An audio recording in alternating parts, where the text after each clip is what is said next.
Shalom saudaraku yang dikasihi oleh Tuhan, berjumpa kembali dengan saya di channel ini.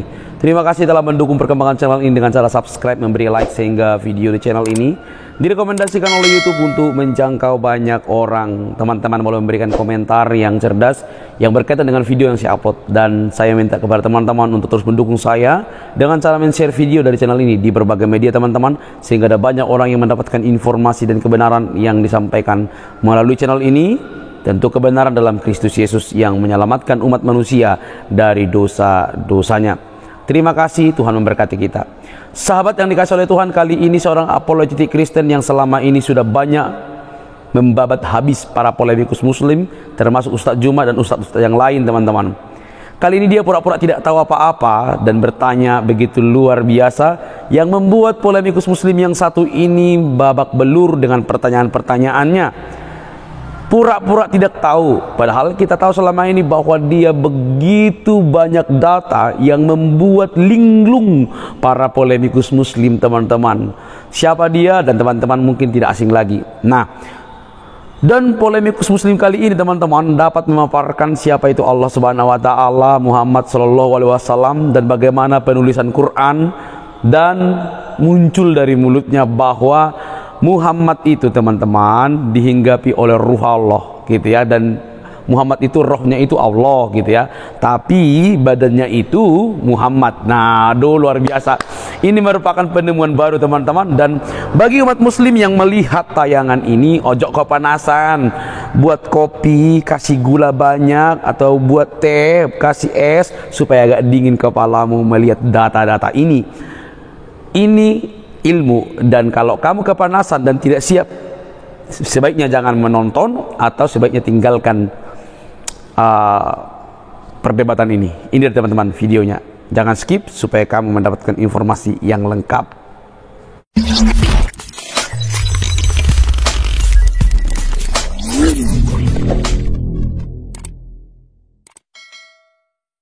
Ya silakan Bu. Iya, pagi Pak Jaga Sukma. Selamat pagi Bu, terima kasih.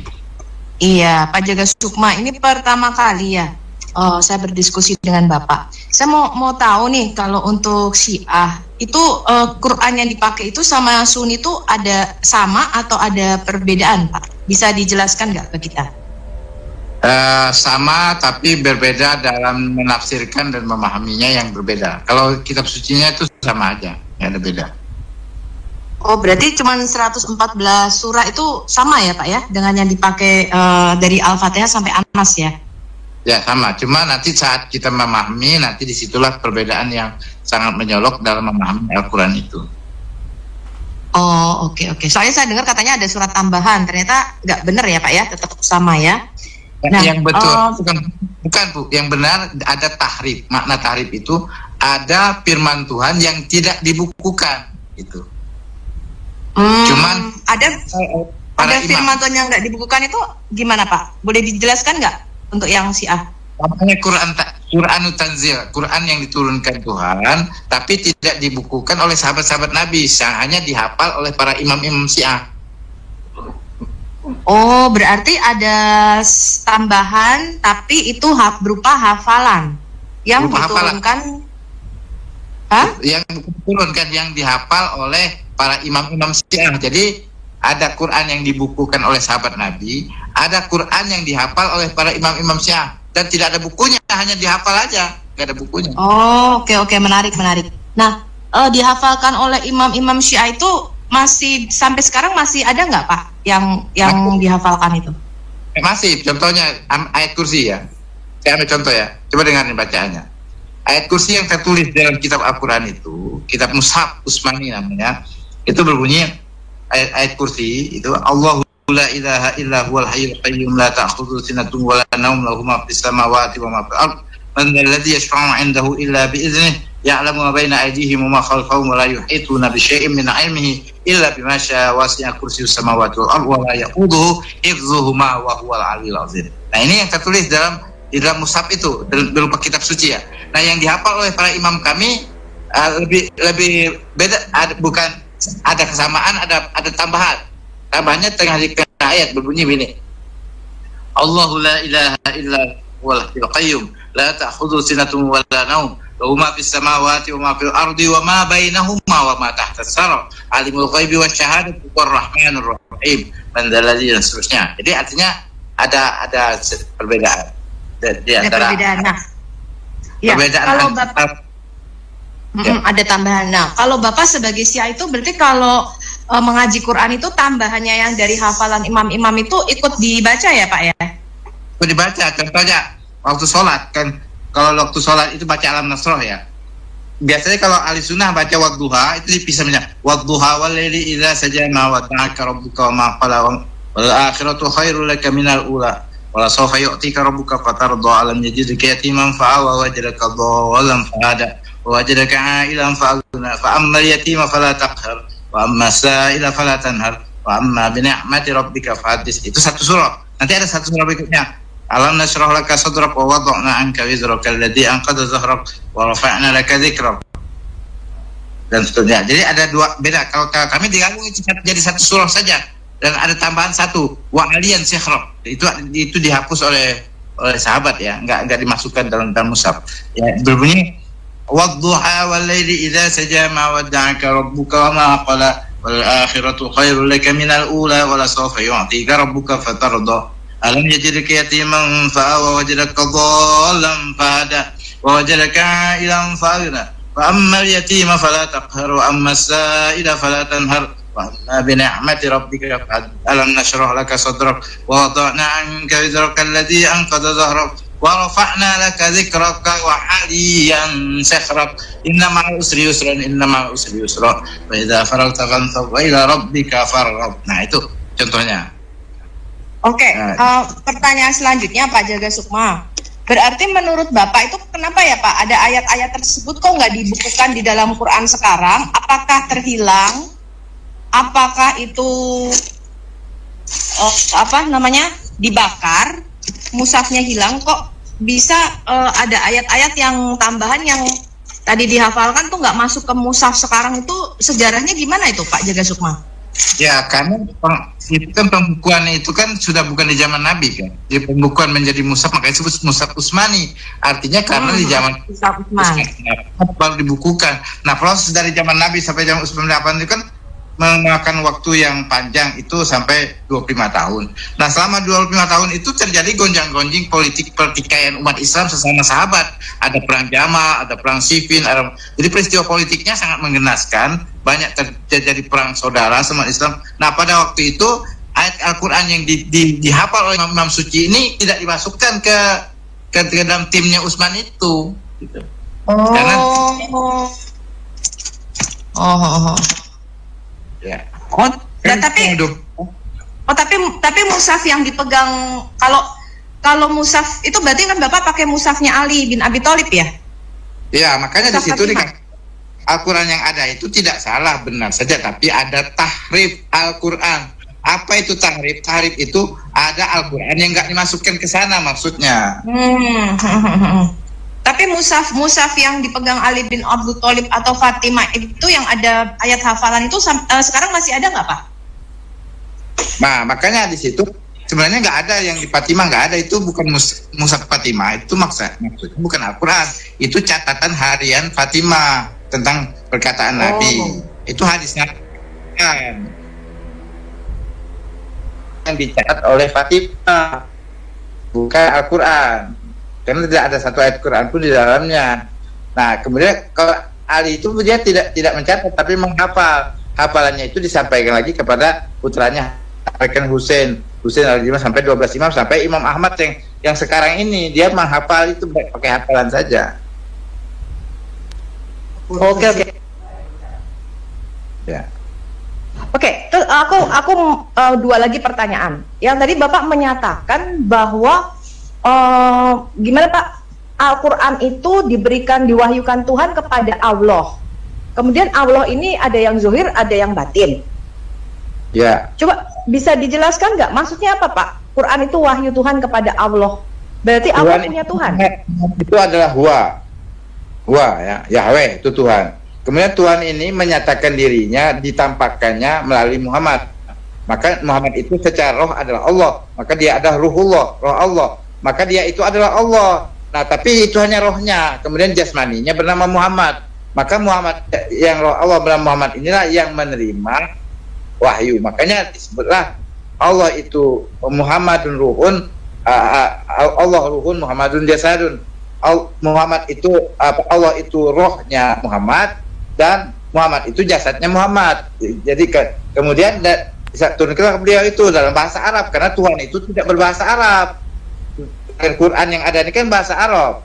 Tuhan itu nggak berbahasa Arab, dia bukan bahasa manusia. Iya. Bentar, pelan. Menurut Bapak, Tuhan itu Yahweh, Yod-Heh-Vav-He. Yahweh ini menurunkan wahyu kepada Allah. Di dalam pandangan Bapak, Allah ini adalah, Bapak menganut pandangan berarti yang Nur Muhammad itu ya? Ya, jadi Allah itu dalam ayat Al-Quran begini, hal yanzuruna illa ayyatiyahum wa fi dhulalin minal ghamam wa qudiya amruhu ila turja'ul umur.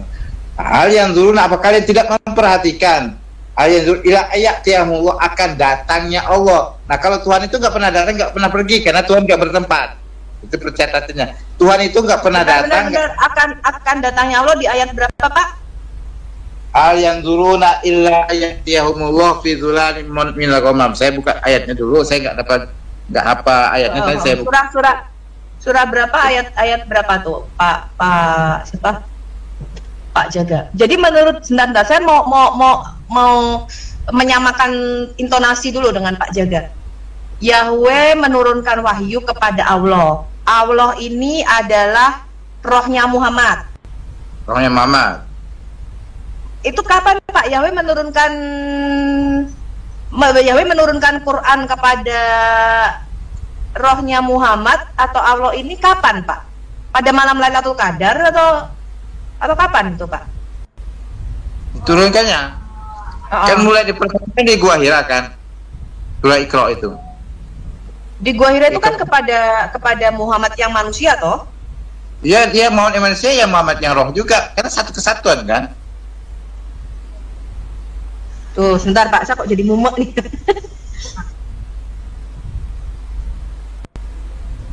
Satu kesatuan secara roh dia Allah, secara jasmani dia Muhammad kan. Yaitu itu juga orangnya. Bentar. Maksudnya apa sih Pak? Allah ini adalah rohnya Muhammad atau Muhammad dengan Allah itu satu? Ya, satu oknum. Secara roh Muhammad itu Allah, secara jasmani Allah itu Muhammad. Jadi Muhammad adalah Allah, Allah Muhammad itu jasadnya, Allah itu rohnya. Gitu loh. Ting. Bentar.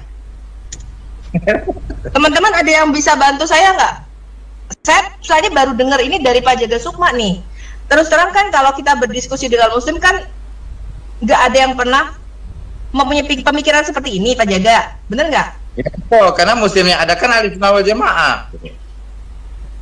Aswaja. Iya, Bu Sofi, memang dari awal. Mana Iya, jadi dari awal Pak Sukma sudah menjelaskan bahwa kita yang ada di dunia ini semua itu Allah. Gitu. Jadi kita semua ini Allah. Iya, Allah termasuk kecil. kita juga gitu. Maksudnya ya, saya apa? nggak tahu jabarannya Allah. Iya. Allah, Bu. Ini manusia Allah. Jadi manusia itu diganti kata-katanya jadi Allah. Mungkin sama maknanya, manusia itu Allah, Allah itu manusia gitu. Ya. Allah itu manusia. Nah, manusia sementara itu untuk tingkatannya Tuhan itu lebih tinggi daripada Allah. Kenapa Pak Jaga Sukma bisa mengatakan kita semua ini Allah? Allah itu kan yang disembah kan Pak artinya? Bukan, Allah itu yang dikenal, Bu. Kalau kita ini kenal, kita ini Allah. Kita kenal, dia Allah itu yang dikenal. Makanya wa ma khalaqtul jinna illa liya'budun. Aku jadikan jin manusia kecuali untuk mengenalku. Jadi kita harus mengenal. Contoh api itu, kalau ingin kena api nggak bisa lihat api, harus kebakar dalam api. Setelah kebakar dalam api jadi api. Kita ini harus kebakar dalam Allah. Kalau sudah kebakar dalam Allah, kita jadi Allah. Nah, setelah jadi Allah baru kenal Allah. Jadi Allah dulu baru kenal. Setelah kenal Allah, maka kita tahu Allah itu bukan Tuhan. Tuhan itu huwa itu hakikat walaupun hu. Makanya di kalimatnya faman abadallah bahwa musyrikun fi martabatin. Siapa yang sudah paham ini, siapa yang menyembah Allah itu menduakan Tuhan. Siapa menyembah Allah itu menduakan Tuhan. Ya, kalau pada tingkatan tersebut kalau sudah paham Allah itu apa? Gitu. Allah itu apa, Pak? Menurut Bapak? Allah itu tajalinya Tuhan, ya kita semua ini Nabi Muhammad, Yesus itu Allah. Kita semua ini Allah. Ya. Nabi Muhammad Jadi, Allah. Itu ayatnya di mana, Pak, itu, Pak? Ya. Tadi Dalilnya. yang gurunya ila ayati yaumullah fi dzulali minal ghamam wa qudiya amruhu ila turja'ul umur.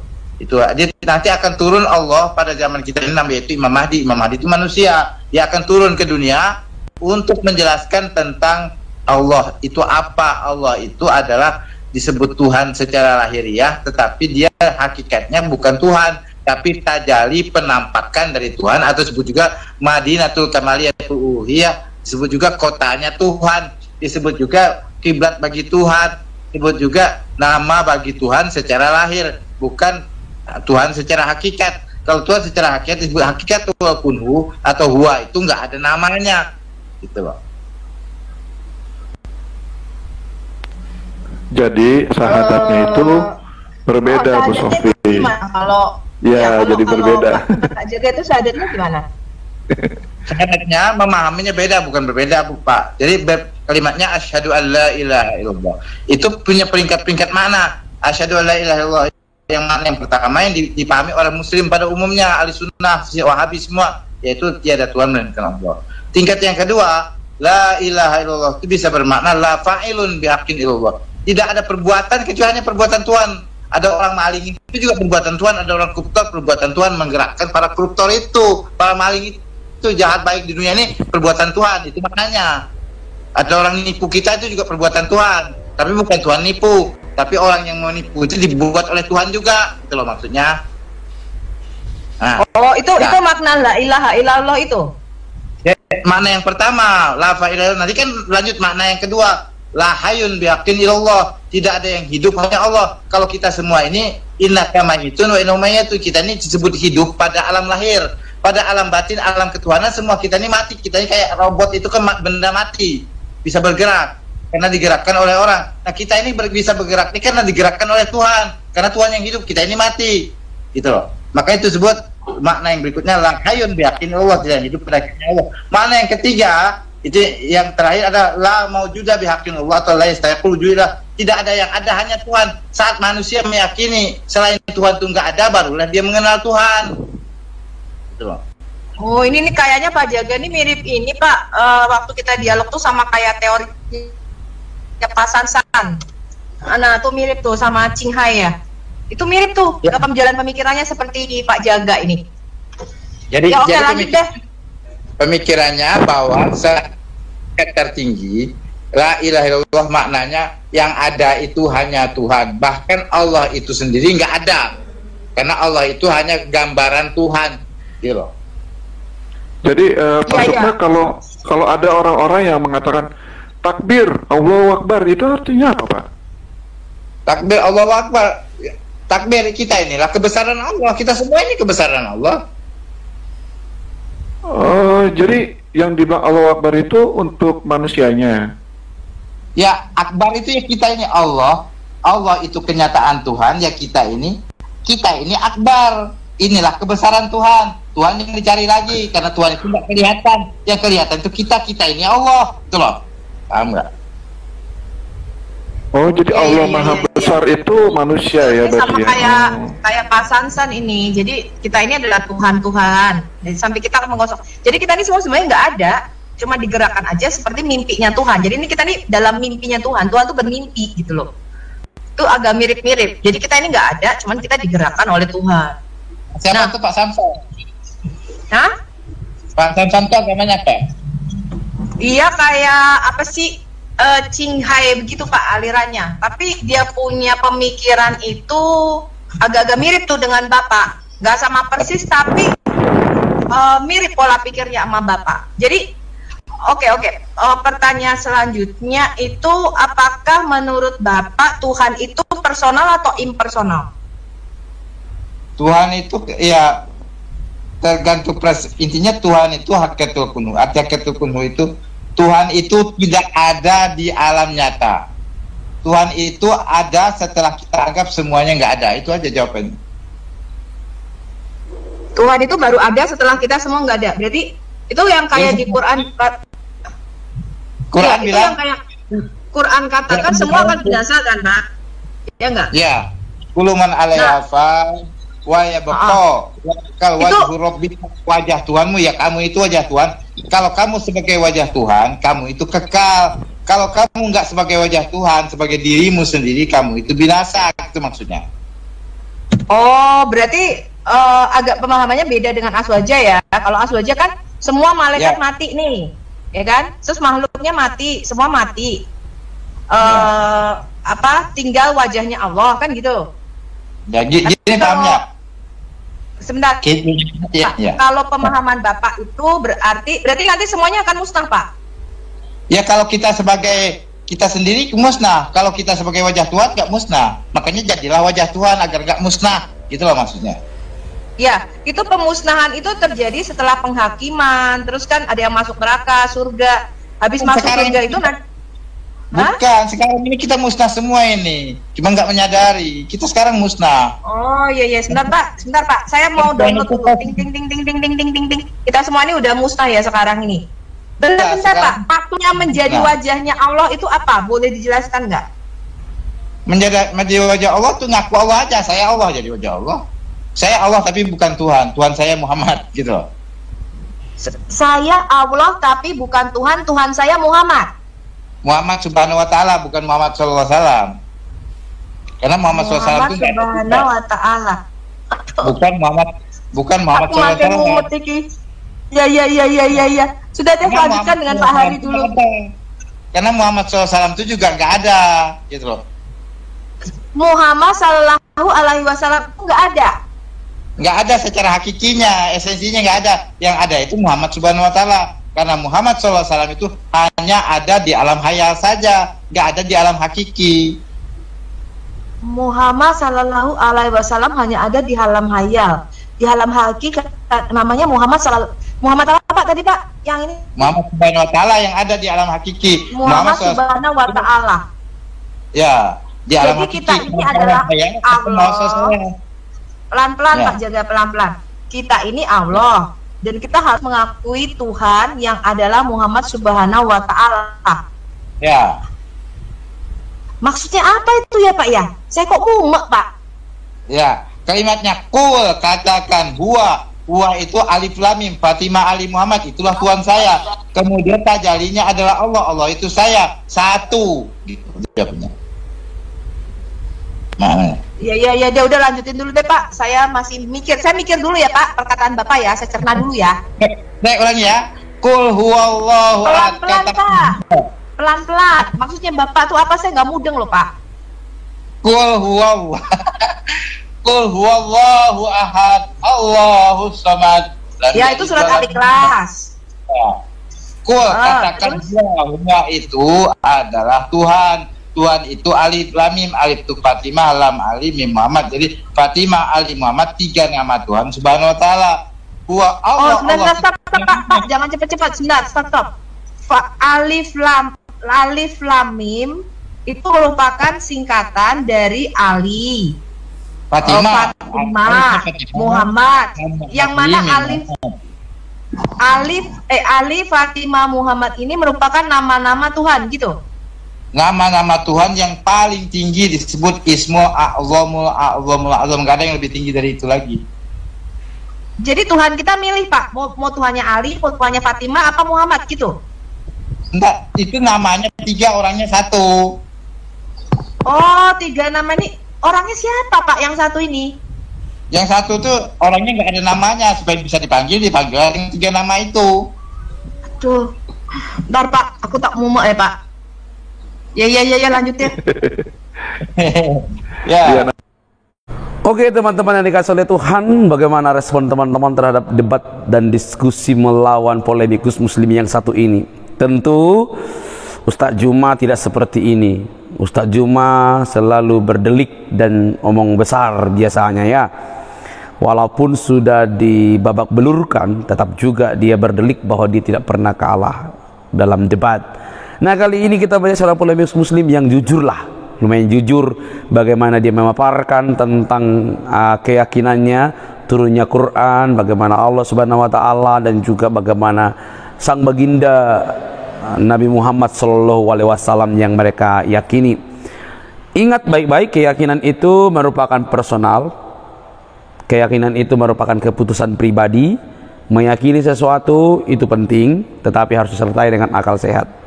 Bagaimana respon teman-teman ketika melihat diskusi ini, mendengarkan diskusi ini antara Bu Sofiatul yang pura-pura tidak tahu meladeni seorang polemikus muslim dan memaparkan begitu panjang lebar, dan akhirnya juga kena tampol teman-teman, dan ini luar biasa.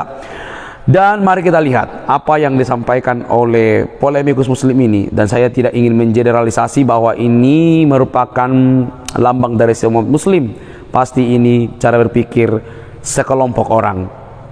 Nah, bagaimana mungkin pemaparan dan pemahaman yang disampaikan oleh polemikus muslim ini bahwa Nabi Muhammad SAW tubuhnya itu merupakan nabinya, Muhammadnya, dan rohullahnya atau Allah sendiri adalah rohnya Muhammad. Ini aneh bin ajaib, tapi biarlah itu pemahaman mereka. Dan apa yang disampaikan oleh Sofiatul merupakan bagian dari iman, bagian daripada pengetahuan yang dapat membuat teman-teman muslim lebih kritis dan lebih percaya diri untuk membahas Quran dan hadis-hadisnya. Paparkan dengan baik, ajarkan dengan baik. Nggak usah mengajarkan tentang Alkitab karena kamu tidak mampu untuk mengajarkan hal itu. Catat baik-baik, kamu tidak mampu mengajarkan Alkitab karena itu bukan Alkitabmu, dan kamu tidak beriman kepada Tuhan Yesus. Orang yang memahami Alkitab tidak mutlak memahami, tapi orang yang diberi pengertian untuk memahami Alkitab adalah orang yang sudah percaya kepada Tuhan Yesus dan didiami oleh Allah Roh Kudus, maka mereka akan diterangi untuk mengerti firman Tuhan. Jadi kalau polemikus muslim selama ini memakai gelar-gelar kristologi dan juga pakar-pakar tentang Alkitab, itu merupakan bualan semata yang membawa mereka kepada pansos yang lebih besar untuk mendapatkan sokongan dana dan donasi. Jadi teman-teman yang dikasihi oleh Tuhan, pilihlah yang mana yang harus kamu percayai. Iman yang sudah terbukti, iman yang sudah teruji, iman yang tidak cengeng, atau iman yang tidak pernah mundur ketika ada banyak orang, atau tidak pernah melapor ketika ada banyak orang menyalahpahami, yaitu kekristenan. Sahabat yang dikasihi oleh Tuhan, semoga kita diberi wawasan yang luas. Kamu sudah menyimak, tinggal kita memilih mana yang harus kita yakini, mana yang harus kita ikuti. Yang pasti, saya mau memberitahukan bahwa Yesus Kristus, penguasa hidup saya, penguasa hidup orang percaya, orang Kristen, Dia sangat mengasihi siapapun. Buka hatimu, matamu untuk melihat kebenaran itu. Sampai di sini video saya teman-teman. Jangan lupa untuk mendukung saya. Like, komen, dan share sebanyak mungkin. Sampai ketemu di video selanjutnya. Bye-bye.